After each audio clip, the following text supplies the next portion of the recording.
Bulletin की शुरुआत Unnao rape case से जुड़ी खबर के साथ।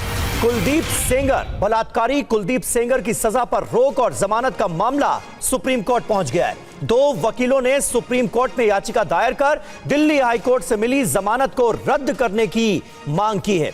याचिका में कहा गया है कि सेंगर की 1 घंटे में रिहाई का फैसला गलत है। वहीं इस मामले में सीबीआई भी हाई कोर्ट के फैसले को चुनौती देगी, ये तय हुआ है। पीयूष पांडे हमारे संवाददाता इस वक्त हमारे साथ मौजूद हैं। पीयूष, पिछले फैसले के बाद, हाई कोर्ट के फैसले के बाद सामाजिक तौर पर भी एक चर्चा देश भर में होती नजर आ रही है इस केस को लेकर, कुलदीप सेंगर को लेकर। अब 2 वकीलों ने जो दायर की है याचिका, उसमें क्या डिमांड की गई है, जरा तफसील से बताइए। बिल्कुल समीर, चूंकि ये बहुत ही संवेदनशील सामाजिक मामला है और चूंकि हाईकोर्ट ने जमानत जो दी थी उसके बेसिस पर अब ये मामला सुप्रीम कोर्ट पहुंचा है। हालांकि तीसरे पक्ष की ओर से अगर किसी भी क्रिमिनल केस के मामले में कोई याचिका दाखिल की जाती है तो उसे स्वीकार नहीं किया जाता आमतौर पर अदालत की ओर से। लेकिन ये देखना होगा कि सीबीआई की ओर से अगर इस मामले में याचिका दायर की जाती है और साथ में ही दोनों याचिकाओं की सुनवाई होती है तो जाहिर सी बात है कि कुछ निर्णय सामने आ सकता है। लेकिन अगर सिर्फ तीसरे पक्ष की यानी कि वकील जो अंजलि और पूजा जिन्होंने याचिका दाखिल की है, इस पर सुप्रीम कोर्ट की ओर से कोई आदेश जारी करना बहुत ही मुश्किल है, क्योंकि इस मामले में या तो पीड़ित पक्ष या फिर अभियोजन पक्ष की ओर से ही अदालत यानी कि जो रेमेडी है और ऊपरी अदालत का दरवाजा खटखटाया जा सकता है।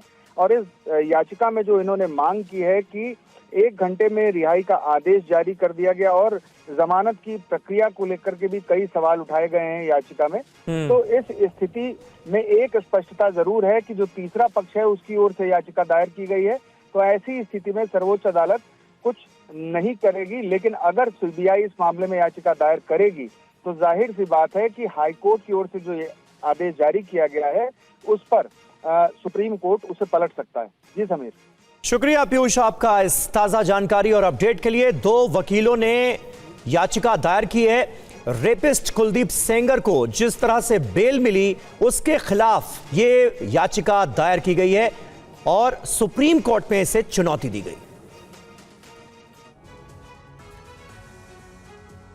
अब बात हरियाणा की। हिसार में आज बजरंग दल ने क्रिसमस के मौके पर एक कार्यक्रम का ऐलान किया जिसको लेकर विवाद हो गया है। मामला क्या है, देखिए। की है जहां सेंट थॉमस चर्च ने क्रिसमस का त्यौहार मनाने का ऐलान किया था। क्रिसमस के मौके पर पार्क में झंडे और बैनर भी लगा दिए गए। इसी बीच बजरंग दल ने चर्च के सामने हनुमान चालीसा का पाठ करने का ऐलान किया, जिसको लेकर विवाद खड़ा हो गया।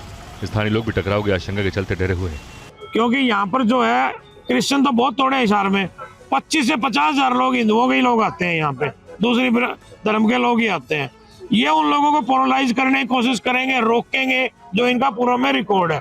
इस तरह के माहौलों से ये माहौल खराब करके दंगा भड़काना चाहते हैं। बार बार ऐसे प्रोग्राम, ऐसी चीजें करके कि एक धर्म को डिस्टर्ब करने के लिए दूसरे धर्म का इंटरफेरेंस करके ये लोग वैमनस्य फैलाना चाहते हैं और हम बिल्कुल इसके खिलाफ खड़े हैं।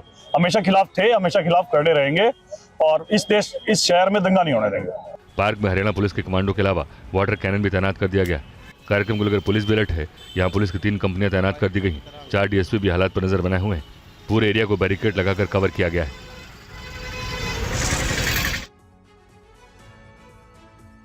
बजरंग दल के कार्यकर्ताओं ने एक चर्च के बाहर विरोध प्रदर्शन किया। क्या थी वजह, आइए जानते हैं। ईसाई मशीनरी, जय श्री राम। तस्वीरें बरेली के सेंट अल्फोंसिस कैथेड्रल चर्च के बाहर की हैं, जहां बजरंग दल के कार्यकर्ताओं ने प्रदर्शन किया। इस दौरान जय श्री राम और हर हर महादेव के नारे लगाए गए। चर्च के गेट पर बैठकर बजरंग दल के कार्यकर्ताओं ने हनुमान चालीसा का पाठ भी किया।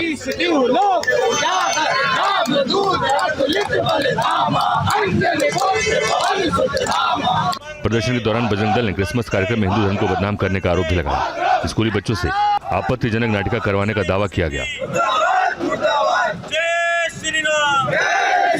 हिंदू अभिभावकों की भावनाएं आहत होने का आरोप लगाते हुए बजरंग दल ने सीओ सिटी को ज्ञापन सौंपकर मामले की जांच कराने की मांग की।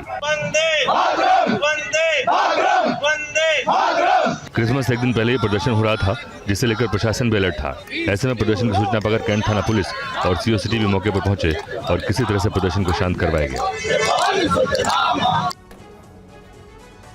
और ऐसे शर्मनाक प्रदर्शन की जगह जगह से तस्वीरें सामने आई हैं। रायपुर में क्रिसमस को लेकर मॉल में की गई सजावट को कुछ उपद्रवियों ने तोड़ दिया। दरअसल छत्तीसगढ़ बंद के चलते कुछ लोगों ने मॉल के अंदर घुसकर तोड़फोड़ की। ये पूरा मामला क्या है, इस रिपोर्ट में देखिए।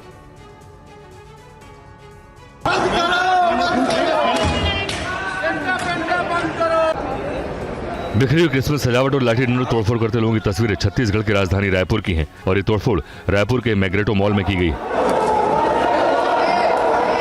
दरअसल कांकेर में हुई हिंसा और धर्मांतरण के विरोध में छत्तीसगढ़ सर्व समाज ने छत्तीसगढ़ बंद का आह्वान किया था, लेकिन छत्तीसगढ़ बंद के बीच रायपुर में कुछ लोगों ने मैग्रेटो मॉल और कटोरा तालाब के ब्लिंकेट गोदाम में जमकर तोड़फोड़ की। क्रिसमस के लिए मॉल में की गई सजावट को भी तहस नहस कर दिया गया, जिसकी गवाही ये तस्वीरें दे रही। वहीं लोगों ने आरोप लगाया कि प्रदर्शन और तोड़फोड़ कर रहे लोग बजरंग दल के कार्यकर्ता थे। बताया जा रहा है कि मॉल और गोदाम के कर्मचारियों से भी लोगों ने मारपीट की। इस घटना की जानकारी पुलिस को दी गई, जिसके बाद मौके पर पहुंची पुलिस ने केस दर्ज किया। थाना प्रभारी ने बताया कि अज्ञात लोगों पर एफआईआर दर्ज की गई है। रायपुर बंद के लिए समर्थन लेने निकले कुछ लोगों ने तोड़फोड़ की है, जिसको लेकर कार्रवाई की जा रही है। नवी मुंबई में व्हाट्सएप पर क्रिसमस के विरोध में स्टेटस लगाना एक युवक को भारी पड़ गया। स्टेटस देख क्रिश्चियन समाज के लोग दुकान में पहुंचे और दुकानदार की जमकर पिटाई की। देखिए रिपोर्ट। मोबाइल की दुकान में मारपीट किसी फोन को लेकर नहीं हुई है, बल्कि नवी मुंबई में मौजूद इस मोबाइल की दुकान में मारपीट के पीछे की वजह है मोबाइल पर लगाया गया स्टेटस। जी हां, क्रिसमस के विरोध में व्हाट्सएप पर स्टेटस लगाना एक युवक को महंगा पड़ गया और दुकान में घुसकर क्रिश्चियन समाज के युवकों ने जमकर दुकानदार को पीटा। तस्वीरों में आप देख सकते हैं कि एक साथ कई लोगों की भीड़ दुकान में घुसती है और युवक को पीटने लगती है, जिसके हाथ जो लगता है वो उसी से युवक को मारने लगता है। कोई डस्टबिन फेंक कर मारता है तो कोई पौधा लगा गमला। इस मारपीट के पीछे इतनी वजह थी कि युवक ने व्हाट्सएप पर स्टेटस पर लिखा था कि कोई भी व्यक्ति मुझे क्रिसमस की बधाई ना दे, वरना उसे मुंहतोड़ जवाब दिया जाएगा। इस बात से नाराज क्रिश्चियन समाज के लोग दुकान में घुसे और दुकानदार की जमकर पिटाई की। मामला यही नहीं थमा, मारपीट करने वाले लोगों ने खुद थाने जाकर पीड़ित के खिलाफ केस दर्ज कराया। पुलिस का कहना है कि दोनों पक्षों ने केस दर्ज कराया है, कुछ लोगों को हिरासत में लिया गया है, दोषियों को बख्शा नहीं जाएगा।